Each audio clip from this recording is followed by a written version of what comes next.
This conference will now be recorded.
This Yeah, same here. conference will now be recorded. Yeah, I had to download this on my computer. Mm-hmm. So I guess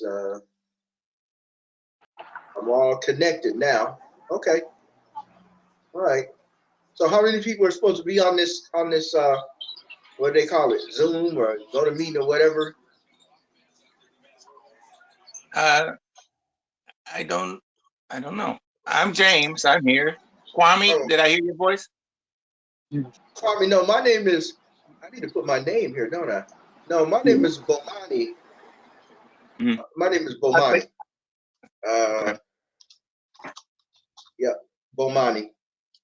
Mm-hmm. Right, and I'm gonna go by Diamond for the time being, just to see what it's like. Okay. Diamond. Bless, bro. Yes, sir. All right. And what's the subject supposed to be today, Ginger?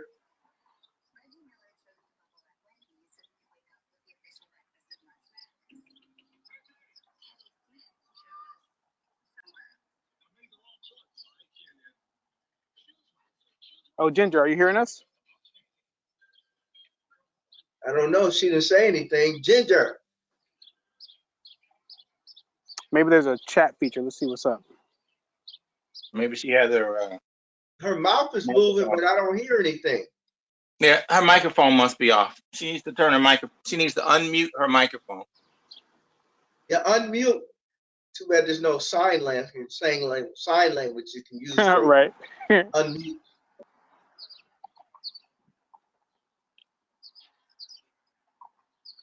Hey, Ginger, there's probably a button on your screen that has a circle with a microphone, a picture of a microphone in the middle of it. Probably on my screen, it's on the bottom in the middle, but I'm on my phone, so it might be different on your screen. She said it looks like she's on her phone too. Oh yeah, well, it was red when I was muted, and now it turned green after I turned it on. So turn my microphone on. So Yeah, but if that helps, I'd love to hear you. Hers got a phone signal. It's got a phone or little thing there for phone. So I assume she's not on Right. her. I dig it.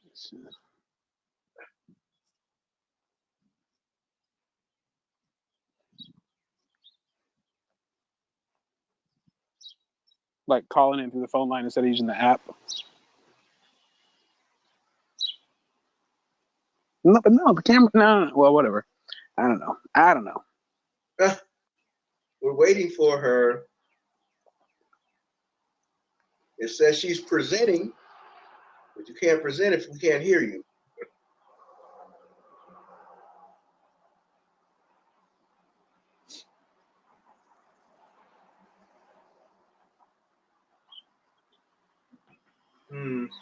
Hey, I've never used GoToMeeting before, but I know that on Zoom, it's necessary when you sign on as like the host of a meeting, you have to specifically tell the program to use your audio from your computer or whatever device you're using. So maybe you would need to on Zoom, it would be that you would need to sign out again, and then when you sign in, there's a second step where you have to say that you want to use the audio from your computer before you actually start the meeting. Maybe I'll just write it and say, can you unmute? There's a good idea. Well, she seems to be working on it. I mean, it seems like she understands that we can't hear her. I don't know. Can you unmute? And she's not even looking at it now.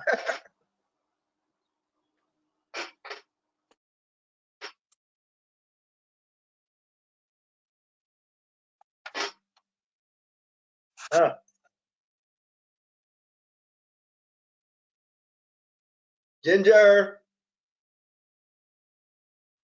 Mm-hmm. I'm sure she saw it.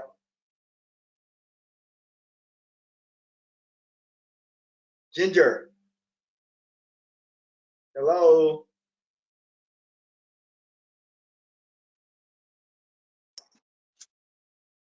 Hello, Ginger. Let's see. Ginger. Okay, yes, I can hear you now. Okay. Oh, wonderful. Okay, good. Okay. I had to join through the phone. Oh, sweet. How is everybody? Oh. I'm fine. How's you? I'm fine. Does everybody introduce themselves? Yeah. What would everybody like for the subject to be tonight? What'd you say? What's the What subject? would she's asking us? What would you like the subject to be? Oh. What would you like to talk about, Bomani? Well, I don't know. I mean, you sent me something about a new Facebook page, something about comedic something. Yes. What is it? Comedic what? I started a comedic page, but that was at your suggestion. I didn't know exactly, what you wanted to, we were going to collaborate and use that instead of a newspaper. You mean that was the plan. You mean Remember, You mean what's in the news now? We were going to use that instead of that news journal. Remember, I had written an article and I didn't like the way it was received. And you said to just do something on your own. And so you said you should start a comedic page. Hi, everybody. I'm Jennifer. Can I get your name? Hi. Hello. Hi. Is everybody? I mean, is somebody that all it says is caller? Who is that? CO? Who is that? Can you hear me? Caller one? Caller one, yes. Can you hear us? Caller one? Perhaps lay it low for a little bit. Okay. And then this person, Maria Neal, they still on mute. They're still on mute. Okay, let's see. Let's see. Okay, caller one, who are you?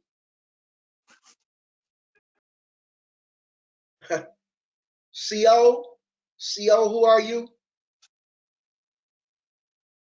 I don't need audio. Your audio pin is 93.93 pounds. Computer, let's see. Find your webcam. Oh boy. Talking caller 0.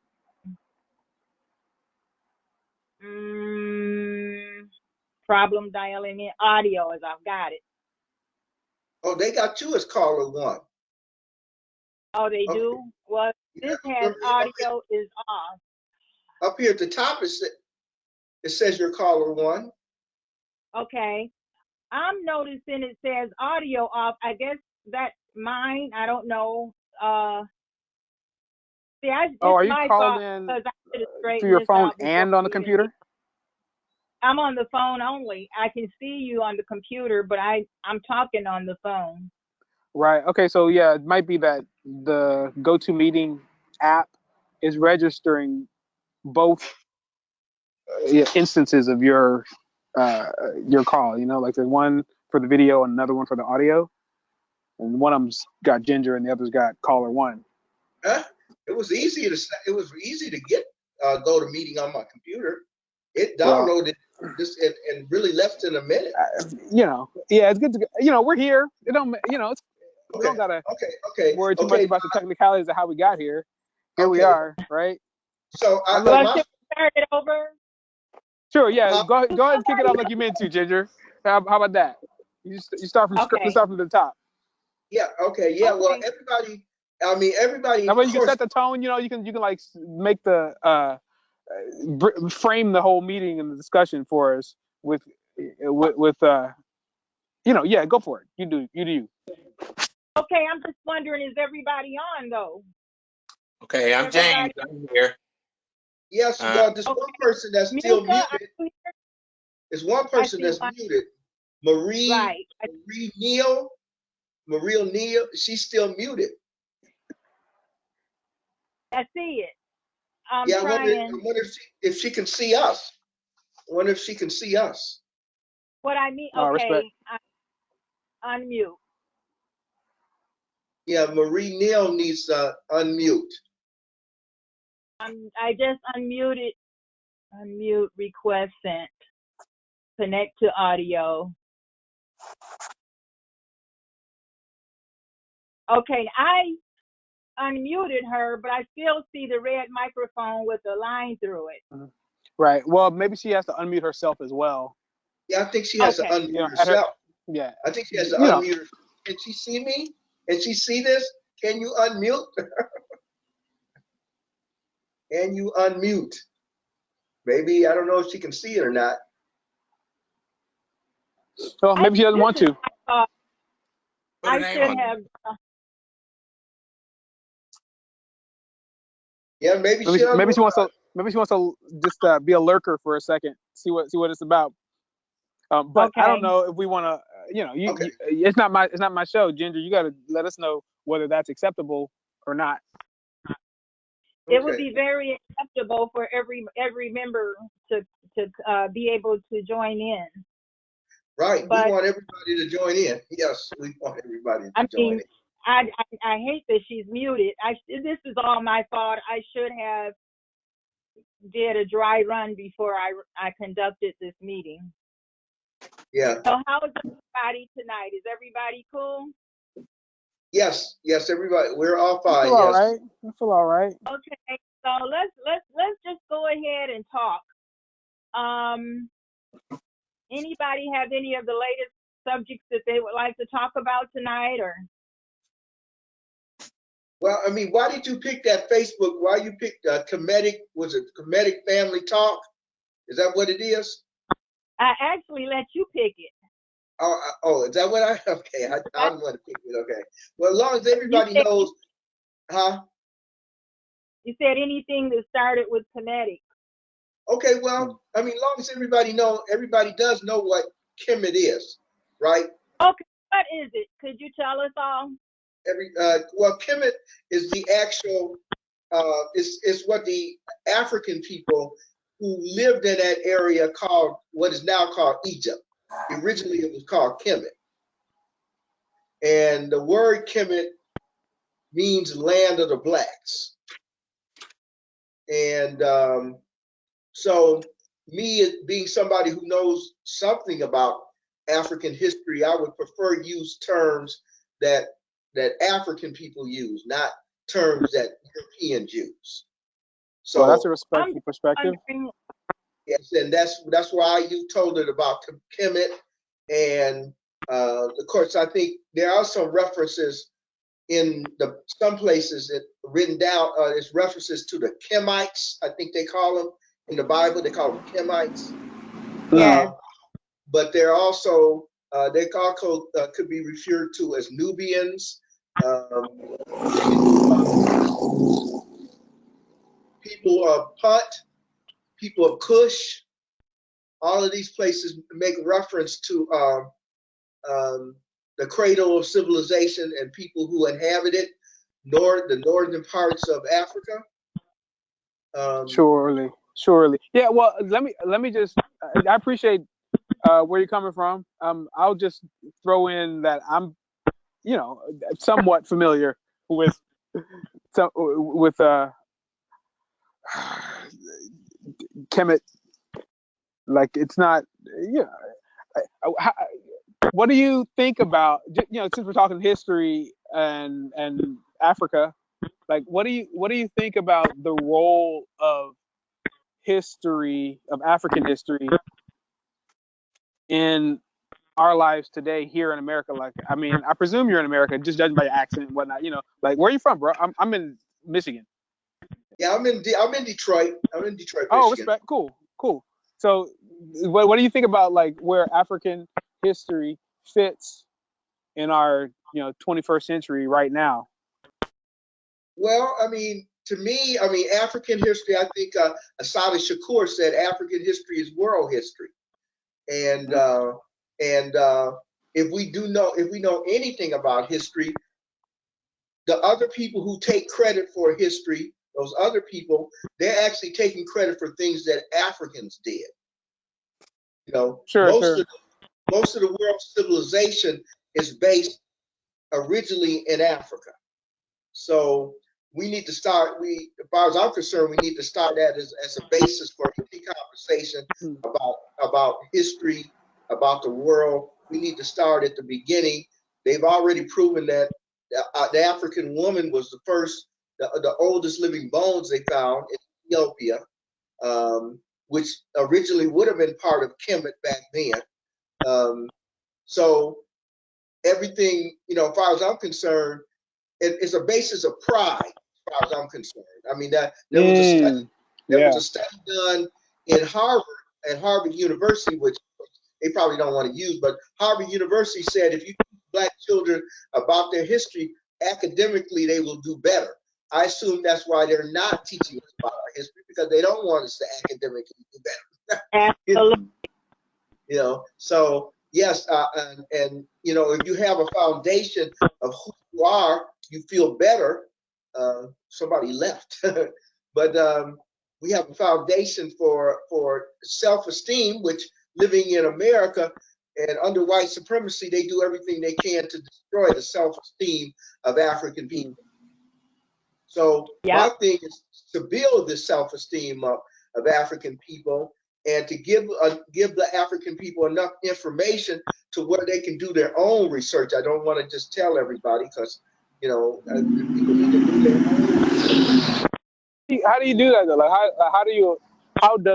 how do we accomplish that? Like, it's one thing to say, all right, everyone should be able to do their own research, but I mean, how do you go about making that a reality, or is it already a reality? I mean, like, who doesn't have a phone? It's a reality already in some people's minds, I bet. Yeah, it's a reality for a lot of people. If you've been involved, I've been involved in the Black Liberation Movement for at least 30 years. And I've had a lot of contact with a lot of African and African American scholars who do that kind of research. So if people are willing to read, hopefully Black people are willing to read and do some kind of research on their own. When we were in school, we were forced to read about white people. Hopefully, we don't have to force our people to read about their own people. I know they didn't have to force me. I just read on my own. And if you're given some direction, if I'm not mistaken, they said Malcolm read like some 1,000 books, 600 to 1,000 books or something. Malcolm, and that's how he became such a prolific speaker. And studying the dictionary and reading's fundamental. Reading is fundamental, right? And this is how he got to be the kind of person that he was able to debate, even though he didn't have a college degree. He was able to debate with people in college. Mm-hmm. Debate, yeah. So what about you, man? What's your feeling about education? I mean, do you have a sense that college is important, or like you talk about Malcolm not really even having a degree himself, and yet being at the same level on, I mean, who can dispute that Malcolm was a prolific and powerful thinker. Like he made his mark. So college, obviously, in that case, wasn't exactly necessary. No, Like it wasn't. Tell me, where's it for is it us? that you think? Tell me, what is it that you think about college? Do you think Me? it's important? Yeah. It's a thing. I don't. Is it important? For some people, it's important. For some people, less so, maybe. Yeah. I mean, I feel like it's Oh, what it's about real you? though. You know.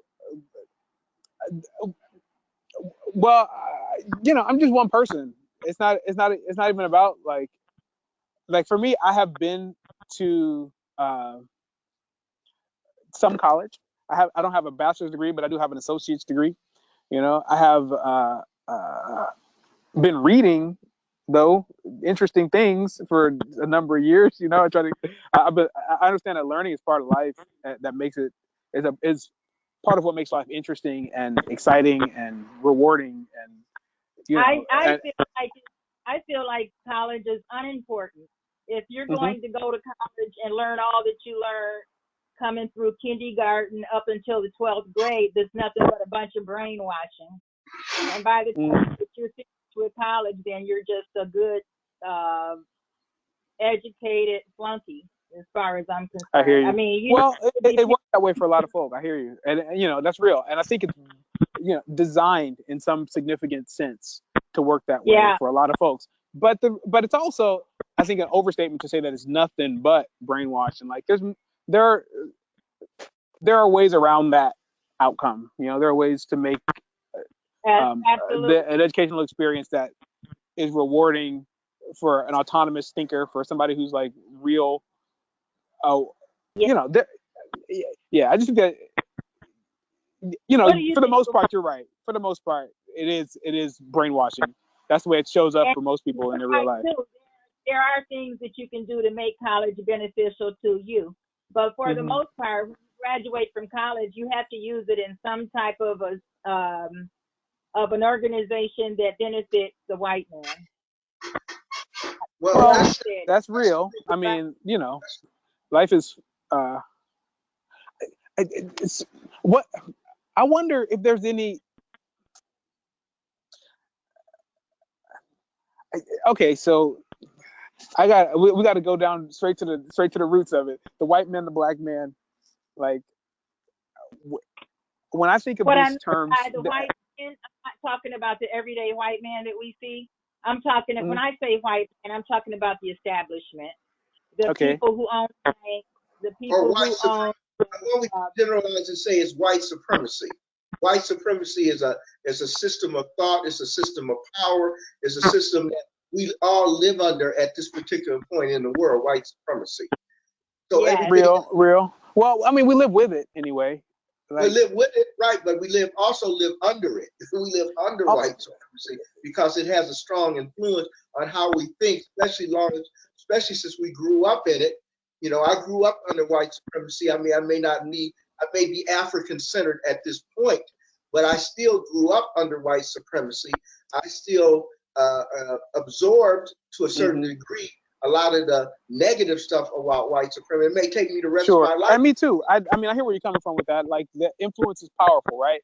But here's the thing: words are powerful too, and the the act of speaking a word to describe, especially to describe my own state of mind or my own being, is a very powerful act to make. It's a very powerful step to take. And so I am very thoughtful about how I use words and what words I use. And so, like, when you say under white supremacy, we said we're going up under white supremacy. Like, I get where you're coming from. Like, there's like an inevitability to the influence that white white supremacy has had on my development, my experience. I get it, and everybody else's, because this is the world we live in, and we know what it looks like.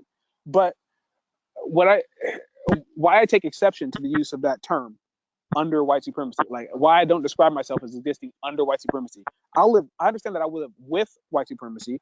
That with acknowledges that there's some like contact and influence that we share. Like I get to experience white supremacy as white supremacy gets to experience me. It goes both ways. But but I understand that sometimes I might be under it. Sometimes I need to get over it though. White supremacy is a thing that I can exist in some relationship to, but it doesn't have to be that I'm under white supremacy. The system, I'm trying to be above it, honestly, for the most part. And I don't say that I succeed 24/7, but that's the goal. And I think that I managed to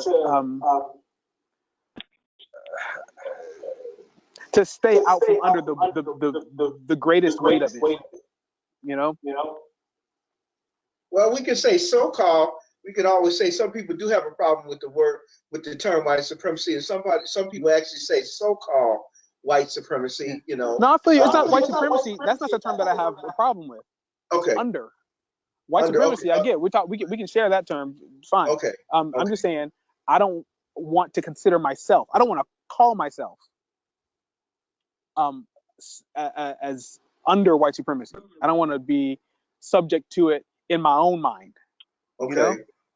I understand that other people might want to try to make me subject to it, but I ain't trying to go there. Okay. White supremacy is cute. It's powerful, and I think we can get over it. Okay. Well, of course we can get over it, and there are people every day working to get over white supremacy. Of course, that should be your ultimate goal. That should be, but it's not always everybody's ultimate goal to get over it or get from under it. And some people don't even recognize that they're under it. Real talk. Yeah. Yeah. And that could be me sometimes. I'm not even. I'm humble enough to recognize that I might be playing myself. But that's not how it looks from here. Right. Well, words are very important. Words are spelled. Yeah, words. Amen. I'm a poet, among other things, right? I got one. Yeah. They have power. It's called Magic Words, and every stanza starts with "These words are casting a spell." Wow. And that's what I mean. It's real. It's magic. It's exactly what that, in my view of the world, and you agree or disagree as you're inclined. But in my view of the world, that's really all it is. That's all the mechanism of real life magic is all about. It's about creating patterns of reverberation in the universe that shape the things around you in resonance with whatever you are inside, whatever you're thinking. And words do that, especially potently with people if you know how to talk to them right. Especially with other people who are designed to resonate with you. So spellcasting, man, all day. That's what we do every time we open our mouths. Well, I think that's why why they're afraid to a certain extent of certain Black people who are very good at words. They're great orators. It is a power. It's a power, yeah.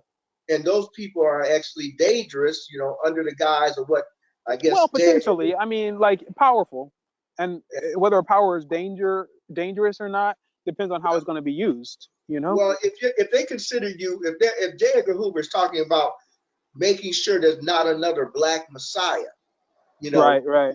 Usually, those Black Messiahs are able to manipulate words in order to influence large numbers of people, and those large numbers of people that they influence to the larger white supremacy is a threat.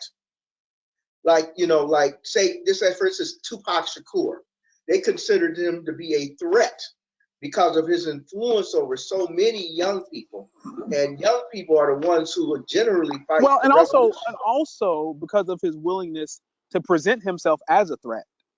He was not exactly non-threatening.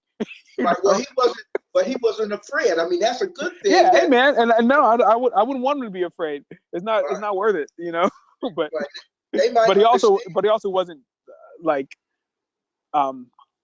he also was fairly aggressive in his stance. Well, that's true. His orientation, and I'm not saying he shouldn't have been. I'm not saying he didn't have every right to be. I love me some Tupac, and I think it's a shame that we have to do without him today. You're right. It's a shame we have to do it. Absolutely. It's like it's a shame we have to do without Malcolm or Mark. What would that have been like to be able to retire Malcolm after 90 years? What, like Mandela and Martin at 90 years old, what would that look like? Well, Probably see.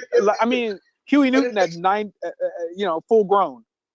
but they still Man. resonate. Those people still Mhm. resonate. If white people want to continue to dig up all these stupid crackers who probably don't have any real influence over our life, I don't see any reason why we can't celebrate our ancestors, because that's what Africans do.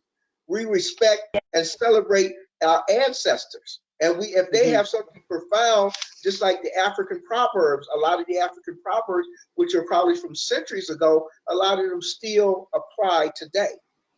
Yeah, still dealing with the same material, human beings, Right, we're still human, so a lot of times we still make the same mistakes that humans made thousands of years ago.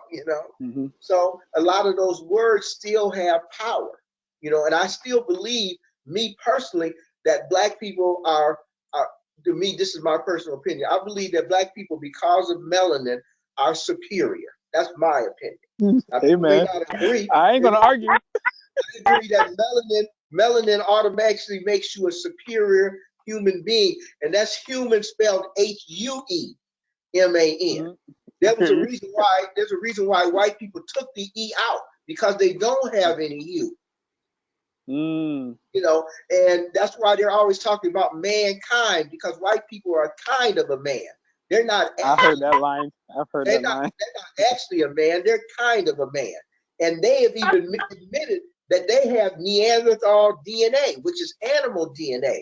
They already said that African people are the only 100% human beings on this earth. White people said that. The problem is that they don't make that universally known, because if that was universally known, that would also destroy so-called white supremacy.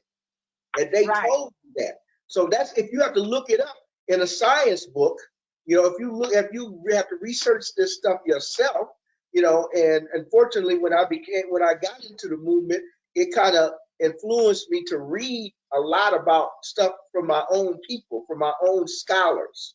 And there's plenty of black scholarship out there. I mean, there's tons of it. Black scholars. True, of varying levels of integrity and rigor. Just like with white scholars or other, like, scholarship is important, and it takes some discernment. Like I've heard, like I don't know that I agree with everything that you just laid out, but I get the gist of where you're coming from, and you're on point. I understand. It's true that we give, like, we overall, people don't pay enough attention to the scholarship that is available about Africa and African history from African people. It's not it's not out of reach. We just don't reach in that direction enough to appreciate what all is out there. And so, like I said, your point, I dig it. Do your own research. That's the point. You need to do your own research. You don't have to take everything that any one of us. That's what I'm saying. Like, so are we already there? Like, does we talk about inspiring kids to be able to do their own research, but kids got a phone already.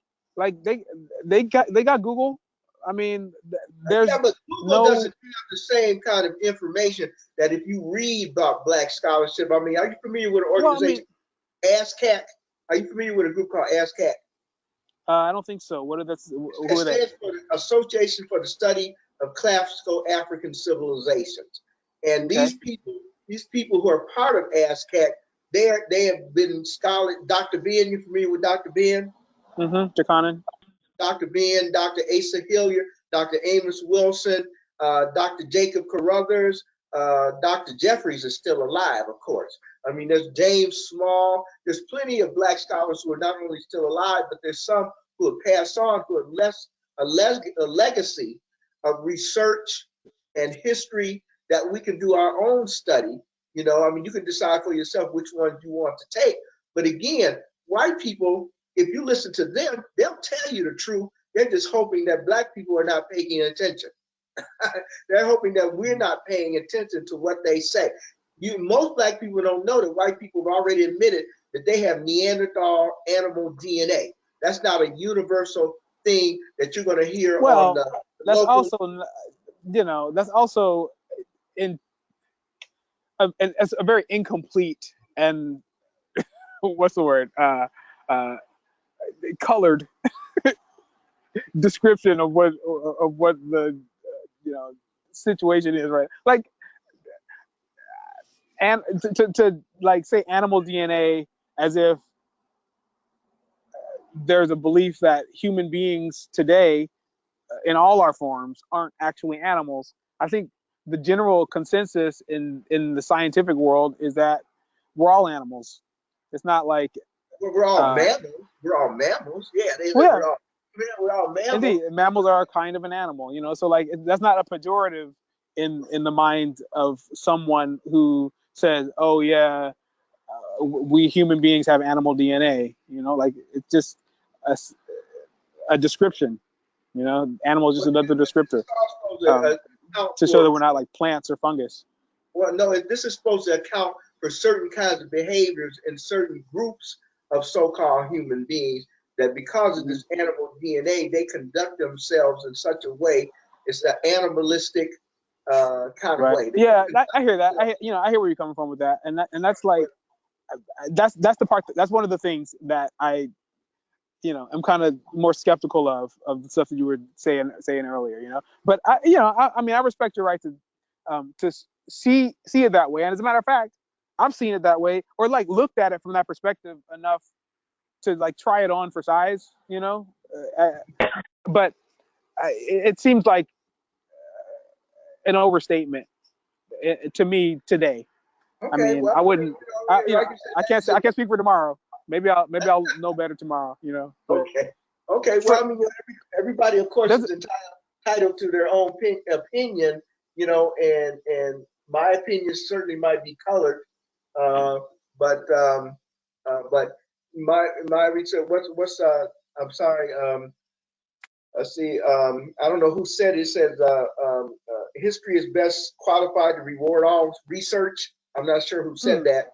Um, um, I'm not sure. Maybe it's Amilcar Cabral who said that history is best qualified. So, we study the great people, we study the great scholars of the world, and from those great scholars, we make an informed analysis of where we want our opinion to go.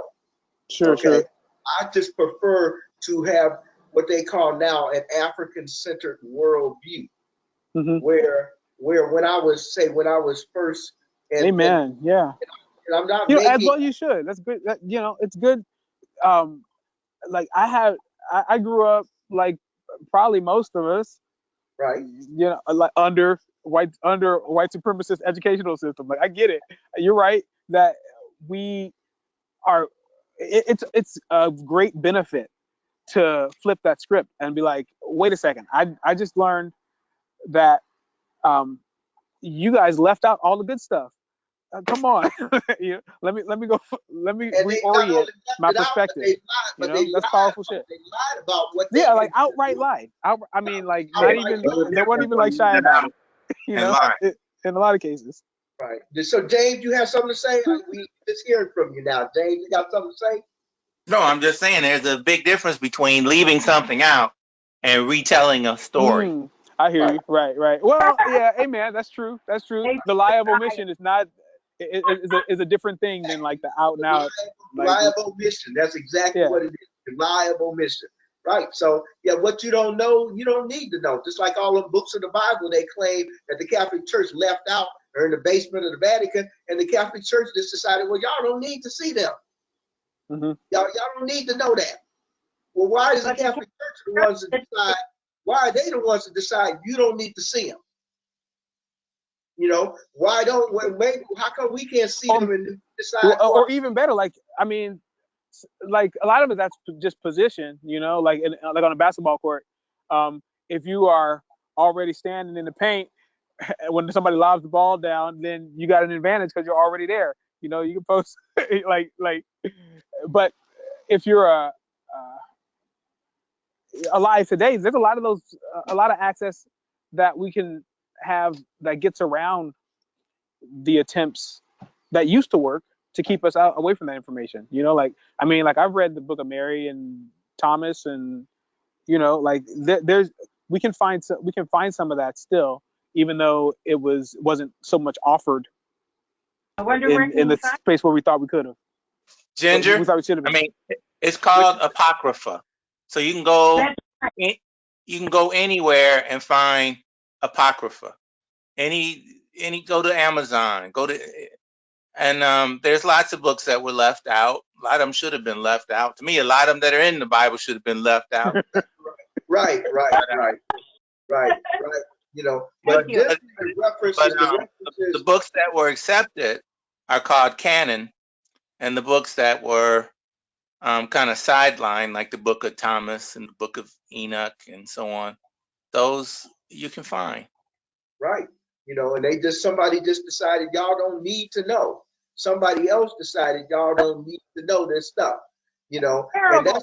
that's bad enough that somebody else, especially since it's white people who decided you don't need to know this stuff, because generally what it means is that the things they're hiding from you are things about their own people. Right. You know, that's what that's why they're hiding it from you, is because it tells the truth about who you are and tells the truth about who they are.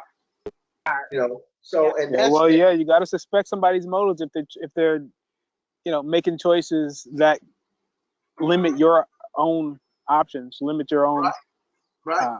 And they claim we have power. the freedom of choice. They claim in America we got the freedom to choose, right? Is that what they say? We got the freedom of choice in America. People say we got freedom to do all sorts of stuff, but I mean, we have the freedom to be stupid too. We have the freedom to be unintelligent and not want to know anything. We have the freedom to be just as ignorant as we want to be. And some people would prefer that we exert that freedom to be ignorant. You know, it's better that those people say, just for instance, the people who follow Trump, it's better to keep them ignorant to a certain extent, because that way I can manipulate you and send you places and have you, do crazy stuff like on January 6th. It's better that you're not as intelligent as it's better. I can manipulate you better if you're not that intelligent. Let's say that. Sure, we'll talk. So it's good. That's why they didn't want us to learn. That's why they didn't want the slaves to read. That's why they didn't want to find out things for ourselves. We had to rely on their own interpretation of what the Bible said, even though it was very clear in some parts of the Bible that the description of the person they called Jesus was somebody who had black skin and hair like wool. But because they can psych you out into believing, because my grandmother always had white pictures of Jesus on the wall, even though I read to her what Revelation said, she wasn't taking down them pictures of white Jesus. They didn't care what you're talking about. They wasn't taking them pictures down. Yeah. Words are powerful, but they aren't the only power in the world. That's real. People, somebody else got there first. Right, somebody got there first. Television. You know how influential television is. Visuals are powerful. I mean, they kind of superseded, like visual media, audio-visual media did pretty much supersede writing. Just pure words. So, and just like radio overtook writing, television overtook radio. So, you keep adding these layers of interest, layers of media, and you get really layers of power that Has anybody ever told you, because I remember some young people used to tell me that if it's on television, it's got to be true. Well, people say a lot of things. Anybody ever told you, believe half of what you see and some or none of what you hear? Right. Still some people really believe, television. I mean, they still insist on, even though, and most intelligent people know that the so-called person they call Jesus was a person of African descent. And the last time I saw the television, all the Easter shows are showing Jesus as white. And it's a white tradition that governs the mainstream cultural expression here.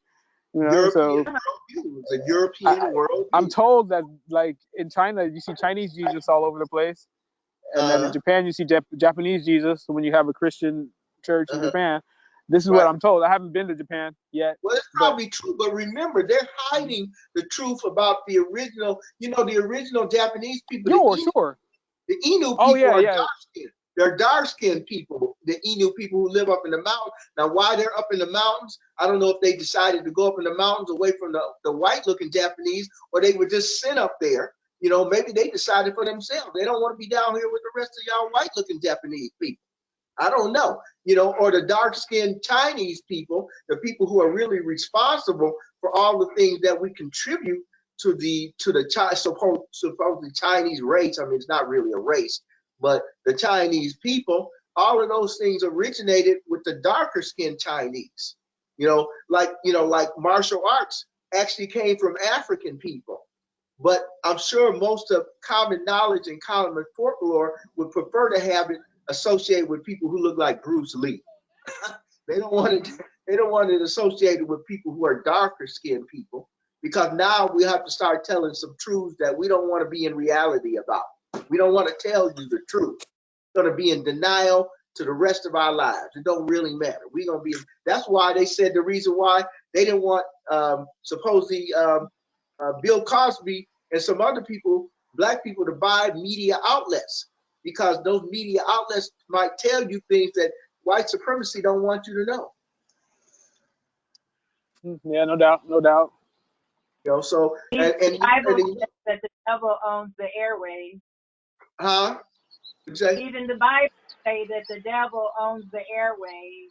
The devil owns the airways. Okay. Okay. Airways. Well, I'm not going to even argue with that one. I'm okay with that one. Tell you the truth. You know, the way you know that the main intentions of TV is to sell you something. They're trying to sell you something. You know, Absolutely. you know, it's not. You know, it's and even if it's to sell you a false illusion about white supremacy. You know, a false. Huh? It's also for social engineering. Right, It's right, for right. Social engineering, right, exactly. Propaganda, social engineering, yeah, yep. So you know, it's difficult to get out of that programming if you've grown up under white supremacy. It's difficult to get out of that kind of programming, especially if you don't have any interest in getting out and you don't know any better. You know, you prefer not to know any better. Some people just don't want to know any better. You know, they're happy. What they say, happy slaves. Some people are happy slaves. They're happy with the situation. Right. It's okay that my Jesus is white. I don't want to dispute that, because that's the way I've been believing for 80, 90 years. And I'm just not ready to go to where he looked like my daddy. You know, I'm not ready to go there at this point. You know, I'm comfortable having a white Jesus. I'm comfortable having a white God. I'm comfortable having So a male. Huh? Can I interrupt you just for a second? Because like I feel like, and you guys correct me if I'm wrong, but I feel like we're agreed on that point. You know, that like we're kind of inundated with a lot of false impressions, and a lot of that is as a result of white supremacist systems that we, kind of compelled to deal with. But since we do agree with on that much, like, what's the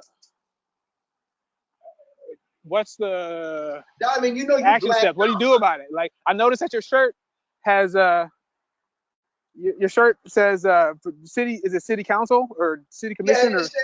Yeah. I'm running for city council. So you're running for office. Like, that's what brought you to that decision? What do you think is going to be the benefit of that choice? Well, considering for Detroit, you, for us. Well, Detroit is being gentrified. Gentrified, that means white folks and white corporate interests are trying to come in and take over the city of Detroit. You know, hey man, okay.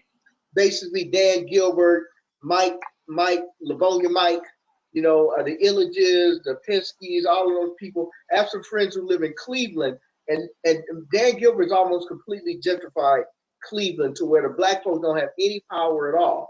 When Coleman Young died, white folks just couldn't wait for Coleman Young to die, really, because he had too much influence over this part of the state, and they wanted Negroes who they could manipulate, you know, and to make sure that white people continue to be in charge and continue to run large cities. And remember, any city that's close to a waterway that's money. If you're close to a Right. that's money. So they want to make sure that white people control any access to any kind of power and any kind of money. So the Negroes who are on the city council now, in my estimation, of all the 9 city council members, there might be 2 who are actually pro-black. All the rest of them are just a bunch of worthless, knee-shaking Negroes. That's my opinion. So I'm somebody who's strong and pro-black, and somebody who's not going to let white supremacy manipulate me. And that's the kind of people that we need to control. And we also need a real black mayor, not some white mayor who thinks that he's running a plantation. You know, like Mike Duggan think he's running a plantation, and I ain't on no plantation.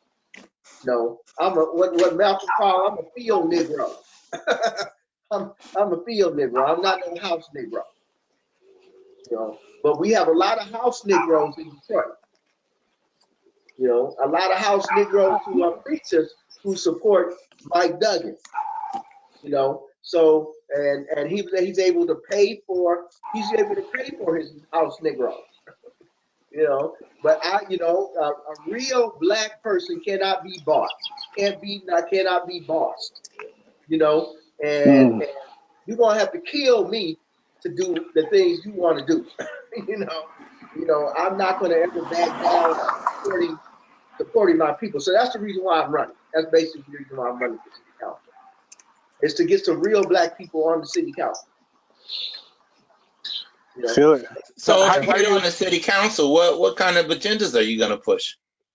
Well, I want to, of course, the mayor, the current mayor, has promised to revitalize the neighborhoods, and of course, Dan Gilbert just made a big promise to put $500 million into the neighborhood. But remember, Mike Duggan has been promising to do that for the last 2 election cycles, and so far he hasn't done it. So how much has he put in?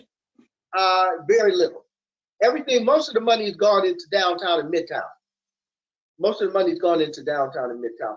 And to gentrify Detroit, like you said, his goal is to make this into, again, a majority white city and convince black people to move out. Because a lot of black people moved out because of city services, because of high insurance. A lot of black people moved out because they just thought they were moving on up to the east side and they were doing better financially, and it was better, and they felt good about moving out to the suburbs, But I'm a retired social worker, and you can't get Section 8 anymore in Detroit. You have to get Section 8 outside of Detroit. That is to encourage black people, the poor black people especially, to move out of Detroit. So my thing is to bring back black control. If you remember Coleman Young at all, Coleman Young made 100 black millionaires at least, because he gave contracts to black people. Mike Duggan and white folks and John Engler, and those people, their intention is to make white people rich, not to make black people rich. And in an equal society like what Maynard Jackson did, Maynard Jackson told the white people, if you want to come in and do things here in Atlanta, then there's a certain amount of contracts that you got to give to black people. There's a certain amount of things that you have to do for the majority black population. And that's the kind of mayor we need, and that's the kind of leadership that we need. And there's all sorts of issues, environmental racism. I live over here by a Chrysler plant that's about to put up another entity, and I can smell the pollution already. Half the time, at least once a month, the whole area smells like gas. My whole area smells like gas. So there's a lot of issues, and environmental racism, unfortunately, affects a lot of I don't want to say minority, because we're really not a minority. They affect the majority population. But the intention is to get rid of the majority, because remember, people of color are the majority of people in the world. White people are only 10% of the world population, and that number is dwindling every day. you know. So they have to make sure their influence stays, even if they have to do it at the end of a gun, you know, and to make sure their influence is still going to stay intact. You know, they will kill people. They have killed people to maintain white supremacy. And that automatically right there is dangerous. That right there automatically has to be stopped. They have to be stopped. That's all I'm saying. They have to be stopped. So if you're interested, and unfortunately, I should say, Black people are, and most people of color are more humane to me than white people. We have a tendency to want to share everything, where white people don't want to share anything. They just want to be in control of everything, and everybody just got to take whatever's left, the crumbs off the table or the crumbs off the floor or whatever. Where we are fair to a fault almost. I think that's why we're in the position we're in. I think that's why the position we're in. Well, we want to be fair to a fault, but we shouldn't be so fair that we don't watch those other people. Sometimes when we are too fair, it's bad to be fair. I think that's why we're in the position we're in. I've often wondered, how did white people just take over? And like Dr. John Henry Clark said, our strengths are our weaknesses. We're too fair. We are caring people and all of that crap. Right, we're trusting. just like the native Aboriginal people, they trusted them, and by the time they figured out they couldn't be trusted, all we hear now is the white man speak with forked tongue. They should have figured out when they first got here. They should have figured out the white people speak with forked tongue when they first got here, and maybe they wouldn't be in the situation. Maybe they wouldn't have exterminated all these people and brought in smallpox and just outright kill people. Because a lot of these places that you see white people, and like I've ever been to Hawaii. Now the majority, if you know any history of Hawaii, that was those people there were Black. But if you go there, you hardly see any Black people at all left in Hawaii. Most of them are either white or Chinese. Japanese. Japanese, mm-hmm. Chinese, whatever. There's not that many. You have to travel to a really obscure parts of Hawaii to see the original people.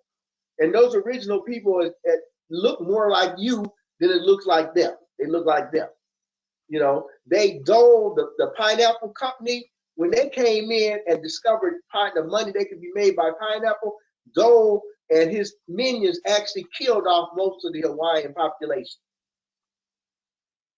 You know, so and they've done that, and they've done that in many places around the world, like in Tasmania. They killed off the majority of the Tasmanian population, which were darker skinned people. Same in Greenland, Iceland, a lot of these places that you think are so cold and only white people are supposed to be at. There was a time in the history of the world when there was no such thing as white people. There was a time in history that there was no such thing as a white person. They eventually evolved out of the development of what they call albinoism. And they decided that they wanted to be a race of their own, and that they wanted to get some kind of power separately from the people who supposedly rejected them. That's the story. Now I don't know if that's necessarily true, but that's what some people say, that the albinos were rejected by the darker skinned people, and this rejection caused them to want to start their own society and own race and dominate the rest of the world. Like I said, you can believe what you want. Me, I happen to believe that personally, but like I said, y'all can come up to respect. Why white people decided that they wanted to. I mean, it makes some sense. I'm not here to argue. Right, and like I said, there's plenty of scholarship out there. Dr. Ben, Dr. Jacob Carruthers, James Small, people are still alive. I don't know if you're familiar with Dr. Frances Cress Welsing. Are you familiar with her? Goodness, yeah. Yeah, the ISIS papers, and her concept of genetic survival. I'm sure you're all familiar with that concept of genetic survival. Yeah, she rocked the world with that one. She just put She just laid the cards on the table with that right. ISIS papers and whatnot. That's the definitive. That's the definitive destruction or breaking down of white supremacy. Dr. Frances Cress Welsing. And I don't know, she was here in Detroit. She had been in Detroit a couple of times. I don't know if you ever got a chance to see her. At the African No, I American. haven't. As she was at the African American Museum in 2014, I think she was here. As a matter of fact, I was part of a group that actually brought her to the African American Museum. And by the way, they're trying to gentrify the African American Museum too.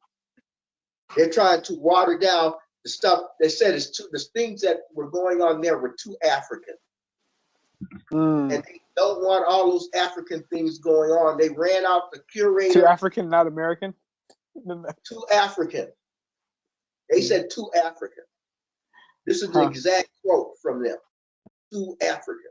Even though who's them?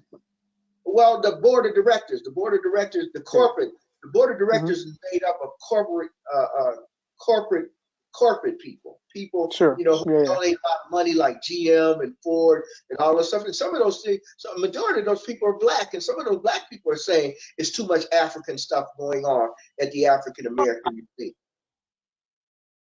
They're what they call gentrified Negroes. That's what one of my friends calls them, gentrified Negroes. And that's actually a nice term. I wouldn't be so nice myself, but that's what he calls them, gentrified Negroes.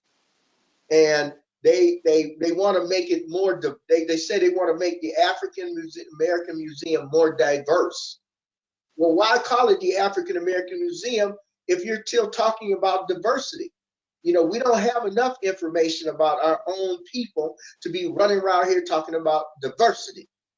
We got to, it's diversity is when you have an equal amount of information about all people. The Jews got their own Holocaust museum. The Arabs got their thing going on in Dearborn now, and parts of Detroit, over by 7 Mile. But and they had a Greek town and a Chinatown and an Arab town. But all of a sudden, when they wanted to have an African town, then people were raising all sorts of hell, talking about black people are racist because they want an African town. Now, I'd like somebody to tell me how black people can be racist. Can anybody tell me? I'd like to know. But that's the kind of things that they were saying. A lot of colored people can't even go to the bathroom unless they taking somebody else with them. They cannot stand up on their own and do what we do. They just don't have it. Person can't hear. But some terrible people might say that's the way women are. Or women apparently can't go to the bathroom by themselves. I know that's a terrible thing to say. I'm sorry. I didn't mean that. That person gets right. They're like, well, what about those Mexicans over there? They gotta have some. It just don't make no sense. That's the whole point that I was hoping to give this meeting, was to kind of bring these kind of things out to people who may not have heard, who may not know.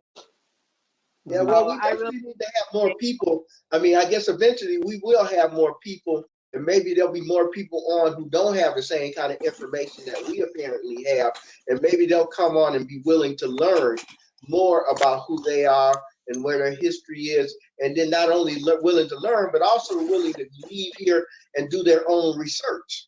Because I want black people to read. I want them to do their own research, not just necessarily take our word for everything that we say. I mean, when I decided when I first got out of high school, and I came out of high school at the time when Black Power was real big, but I used to tell people, all I am is black and mad. I think I'm just mad about everything, and I'm black. But now I'm African centered. Now I have a basis for being black and mad, because I know that's all the stuff that I didn't know when I was just black and mad. Yeah, and that's progress, Amen. I'm with that. Here's a question for you. I see it's. I'm gonna have to be out myself in a little bit, but I want to ask another question before I go. What's your who are you reading these days? Like, what are you taking in as far as like new information? What are you learning right now? Well, I mean, there's a variety of people. I mean, yeah, I would recommend that anybody. Are you familiar with Kathy Hughes? Anybody know who Kathy Hughes is? I'm not Yeah, actually. No, Uh, James, you know who Kathy Hughes is? no. I do. Kathy Hughes. I know. Okay, Kathy Hughes she owns the largest black television and radio stations in the country. You know, Okay. like TV One and Radio One are owned by Kathy Hughes. I don't know if you have cable but on most TVs got something called TV One, and that's the Mhm. black programming. That's not the ones that are owned by white folks, because some black programming TV stations are owned by white people. But TV One is owned specifically by a black woman named Kathy Hughes, and Mhm. Radio One, which is like if you're in Detroit, it would be 107.5, 105.9, and the gospel station 102.7 are all owned by Kathy Hughes. And there's a station that comes out of Washington, D.C. called WOL 1450 AM. And it's a black-owned radio station, and they broadcast all over the country, but you have to listen to it to the internet or on your phone or something. Sure. But from 4 to 7, they have a guy that comes on named Carl Nelson, and he's been on for a number of years. When Dr. Frances Cress Welsing was on, she used to come on his show all the time. But he still has great scholars on there now, like James Small, Walter Williams. I'm sure you're familiar with Neely Fuller. Are you familiar with Neely Fuller? He's the one that Mm. quoted, "If you don't understand white supremacy, how it works and what it does, everything else will confuse you." And that's a Mm. quote directly from Neely Fuller. And he comes Oh on there. yeah, no, right. Francis Chris Wilson would hype him up a lot, actually, Right, right? right. She brings that right. She Yeah. would bring them up a lot. Uh-huh. Yes, they have these kind of scholars from 4 to 7, Monday through Friday on on WOL 1450 AM, and from 4 to 7. And he has all these scholars. Of course, now they're talking about the supposed fake pandemic and these vaccines and what these vaccines are supposed to be actually doing to you if you take them. That's what they're really talking about now. But they still have a lot of scholarship on there about history and basically it's just about history. But like I said, now everybody's I kind dig of it. What did you say the host's name was? Carl what again? Carl Nelson. Carl Carl Nelson Carl Nelson. on Like I said, I just 1450 AM. You said 1450 WOLAM. Well, WOL. WOL. I just Uh-huh. type in 1450 AM. WOL I'm with it. I'm with it. 1450 AM, but it's got to be out of Washington D.C. because there's other. Right. I dig it. Yeah. Got to be out of Washington D.C. So I can pull it. I have an app on my phone that pulls it up automatically. But then you can get it on your computer too, and it's a vast amount of information that you get talking specifically about the Black experience, things that Black people are specifically interested in. And like I said, it's a Black-owned radio station. Mm-hmm. So Which matters. which matters, right? That matters, right? Really lot good information there. I mean, as much as I love my music and I love, and I'm a dancer. I actually teach ballroom dancing. I love to dance, Mm-hmm. but and I love my music. But I think we need to get some information too. We need to not only be happy with the music. I'm sure you're familiar with Gil Scott-Heron, right? Everybody knows Sure. Gil Scott-Heron. Hey, I was telling Ginger I smoked a joint with him before. But anyway. Okay. Well, I met him on several occasions too, and Gil Scott-Heron was doing a lot of things. So as far as I'm concerned, we didn't have no business doing. But that's another story. But not only did he give you the music and the inspirational music, but he gave you a message in his music. It inspired you to do your own research. It inspired you. I mean, he gave you a lot. It was like a history lesson almost in every one of his songs. Is a history lesson. So this is the thing that I think would help and inspire us. And this is the reason why we got gangster rap now, because white people don't want us inspired. They want us off on some nonsense. Real talk. They don't want us involved with some stuff, listening to stuff that is going to help uplift us. You know, and I Right. think that was one of the reasons why Gil Scott Heron wound up being a crack addict and sinking to the lows he was, because I think he was just so disgusted with how the way music was going, you know, that I think it just depressed him. It just depressed him and made him sick. Because a couple of times, I used to hear that he had gotten real low. They had found him on the streets in New York, some places. Sometimes they would find him on the streets, all cracked out in New York. But this is from, I think, the way they destroyed his influence and bringing a message out in the music. We can't have black people having a message in their music. That's the bottom line. Even back in the hip hop era, well, even back with Tupac, like I said, they don't want that kind of influence. Arrested Development, Brand Nubian, Public Enemy. They don't want that kind of stuff up. They want nonsensical people like Lil Wayne. They want people who ain't talking about nothing. And Right. there's a lot of rappers out here I ain't never heard of them, but at least I'm old enough. I'm old, but I still appreciate Tupac. I still appreciate Brand Nubian. I still appreciate people who give spoken word that has a message. Have you ever heard of Mama Soul? Anybody heard of Mama Soul? Mama Soul. New to me, but I know the poets out there are doing some work too. What'd you say? That's been an interest. So the poets out there are doing some work too. That's been an interesting development out of hip hop culture, I think. Right, they're not going to get that kind of public attention, especially if they're trying to educate our people. They're not going to get that kind of. So they wind up being on the periphery, underground, local. There's a lot of local talent here. That's how you find out a lot of this stuff. It's because it's local. They're local people. We got to. What's say, Ginger? Our poets and push them and put them where we need to have them so that we can hear them. Right. We need to hear them. Mama Soul is wonderful, and like I said, I'm believe it or not, I'm almost 70 years old, and I appreciate a lot of hip hop. From the 90s, and the people we were talking. I appreciate that because they were giving out a message. And I like to, and coming up in the era of Gil Scott Heron, coming up in the era of Curtis Mayfield, I appreciate music that not only makes you want to dance and move your feet and got that drum beat that affects all black people, but I also want to hear you say some stuff that makes some sense. Some of this music that some of these young people I've heard, and I've worked with young people all my life, some of this stuff, I don't understand why you even talking. Why you even talk? I remember there was one song I remember from about 10 years ago. All they said all through the whole song is Versace, Versace, Versace. That's all they said through the whole song. It's Versace, Versace. I mean, what's the point of that? Free advertising right there. Free advertising, right? On some clothes so look. Okay. I appreciate, for real, I need to go. Okay. But I did want to just say thank you all. That set up another time, Ginger, for us to come back together. I'll try to invite some more people.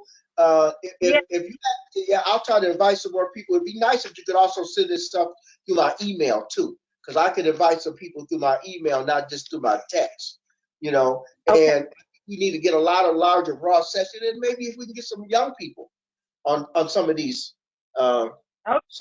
whatever they call them, go to meetings or whatever they are. I'm so used to doing Zoom now. I hope you come back. Yeah, Diamond, I hope you come back. I expect so. It's good to meet you all. This Diamond's come from Africa. That's the perfect name, brother. Amen. All right. Take care. Yeah. All right. Okay. Yep. All right. So why don't we end this at Ginger and try to set up something for maybe a week from now or so, or something we can, and I'll, like I said, if you send me emails and stuff and give me a few days notice, then I can invite some other people. Okay. That sounds great. Okay. All right. Because sometimes as the summer gets better, you're gonna have a hard time getting black people to do anything on the inside. Yeah.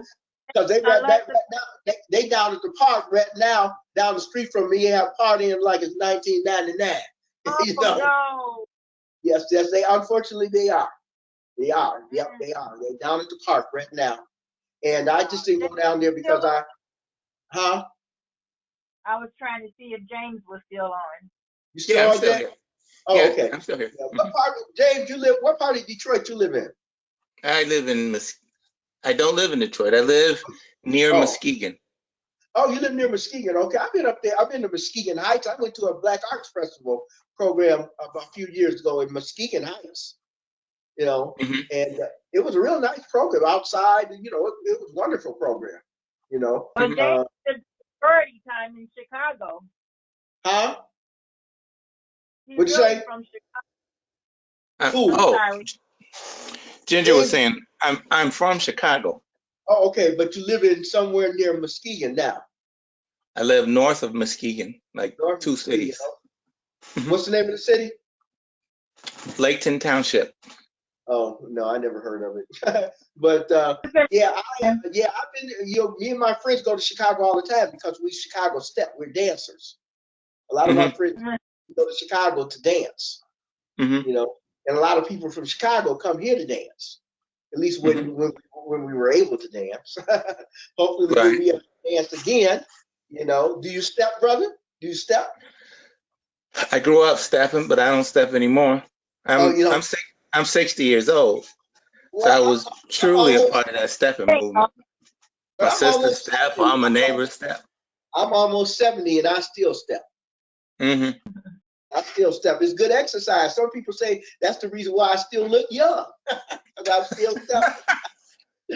You Tell know, them, tell them it's if the genes. if it's gonna keep me young looking, then I'm gonna keep on stepping. Then There you go. right.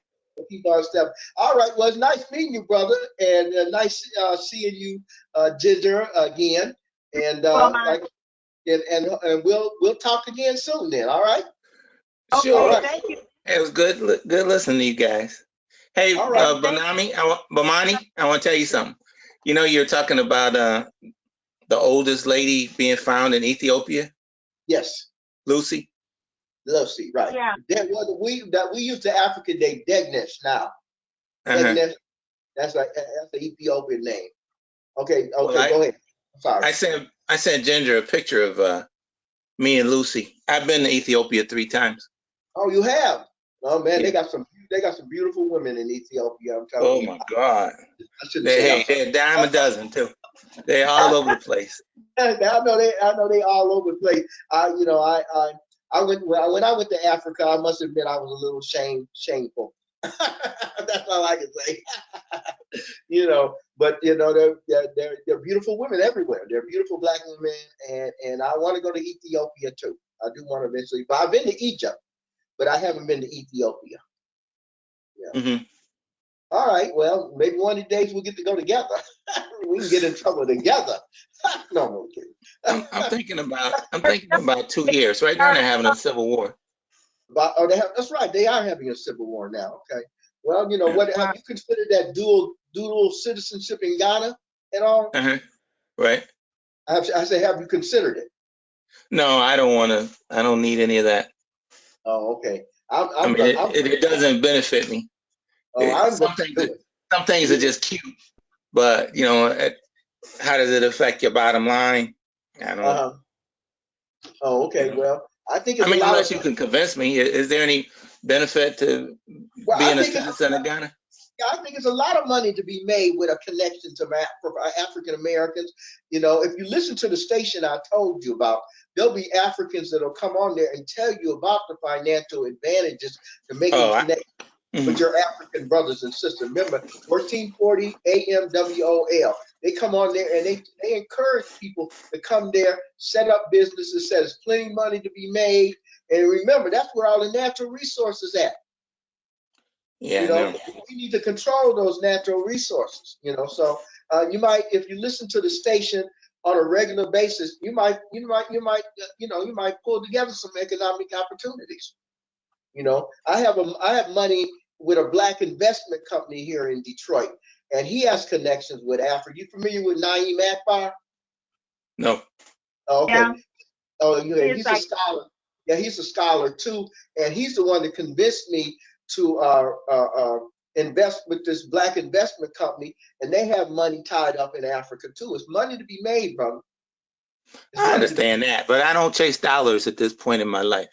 Okay, well, I just You know, want it's to be. like you go through different phases. Some Uh, people want cars, some want a bunch of houses, some want fame, some want, women, some want dollars.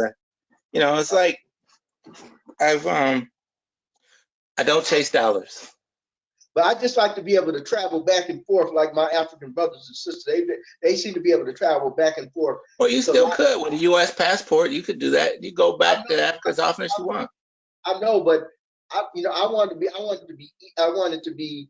I don't want my bank account to be drained all that much just from traveling. That's all. I want it to be, profitable and and entertaining. Hmm. I want to be able to do both. That's all. I just want Hmm. to be able to do both. I'm not, I'm not preoccupied with the dollar myself. I have an old Honda that I drive. So I'm Hmm. not out to buy no Pitmobile or anything like a lot of people that I know. But but that doesn't mean, and plus, it's the opportunities. I want the opportunity to spread the money around to my brothers and sisters. Hmm. To give all my people economic opportunities, not just for me for personal gain, it's for all of my people at this point. Hmm. To get them to oh, understand that is that still hear black people talking about I ain't got nothing to do with Africa. I don't want to go to Africa. Ain't nothing in Africa. And the common things they say, well, Africans don't like us anyway. Well, I've never had that experience. Well, you ain't I been don't. there then. I've been I'm there. I've been there 4 times. Okay. I've been there. Because I found for the most part in Ethiopia, I not hadn't been just to Ethiopia, Ethiopia. I met a Ghanaian too. And, he was saying how slavery was good for Africa because the weak Africans were captured and taken to America to be slaves, and that strengthened the blood in Africa. How you And like that one? you say he's from Ethiopia? look Ethiopia? like No, he was from Ghana. He was from Oh, from Ghana. Ghana. Oh, from Ghana. Okay, well, all I can say is there's Clarence Thomases everywhere. That's all I can say. There's been Uncle Ben's everywhere. That's all I can say. Mm, Because my experience has not been that way with the African people I know. I just haven't had that experience. If I had, I probably would have cussed them out, but then that's a different story. But mhm. anyway, okay, because we could talk on forever. Okay, but okay, we'll talk again soon. Okay, nice meeting you, All James, right. and we'll talk again, Ginger. All right. Okay, you guys okay. take care. Thanks all Thank you. for coming. All right. Take care. All right. Okay. Love. Bye. Bye.